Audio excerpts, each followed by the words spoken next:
Inspire 2 from DJI. I wanted to get the Inspire for several reasons. One was it's a better cold weather drone, and living in the Northeast, cold weather can sometimes be a problem up here. You wake up to mornings, below 10 degrees, and the job site needs to be shot. You get a little nervous with the Phantom up there. You don't know how the batteries are going to react to the cold weather, so the Inspire 2 has battery heaters, several other technologies that help it handle the elements well. I also wanted a slightly bigger drone just because also in the Northeast it gets kind of windy this time of year. So the Inspire 2 is a heavier drone. It can handle wind and gusts of wind up to probably 40 miles an hour without having any issues. Nothing gets you more of a pucker factor than when your Phantom is up in the air and the wind starts gusting. So third, I wanted the ability to change cameras. So if we needed to upgrade later on to an X5S, we could, or rent a camera, or even attach zoom cameras and eventually probably some kind of FLIR for thermal imaging. And the object avoidance stuff that I read and saw from DJI with the new Inspire 2 was pretty impressive, and dual batteries and all the other technologies that they put into it to kind of make it a great middle of the road drone. Not exactly the $15,000 M600s or the DJI octocopters that'll cost you a fortune, but it's pretty impressive when it gets up in the air. So we ordered the Inspire 2 in December of 2016 and it arrived in January. Got off to a bit of a rocky start.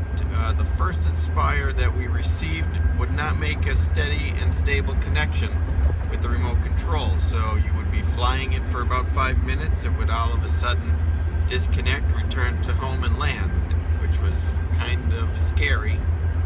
After you have that type of money invested,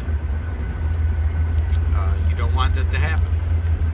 So went through the ringer with the DJI support.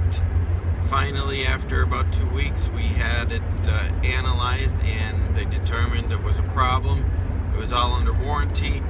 They actually shipped me a replacement Inspire 2, and I've been using it for about a week now without any issues.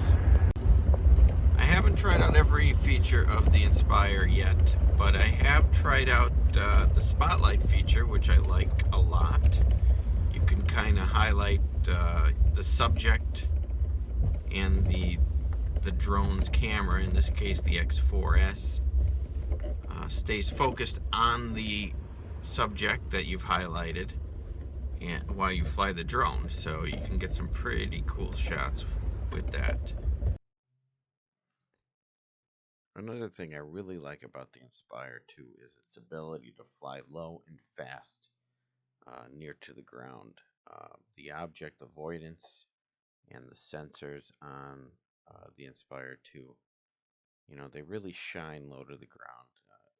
You don't feel like you're going to smash into the surface as you're traveling in high speeds like I used to do with the Phantom. It was always a little scary flying my P3 close to the ground because it felt like you were losing altitude quickly.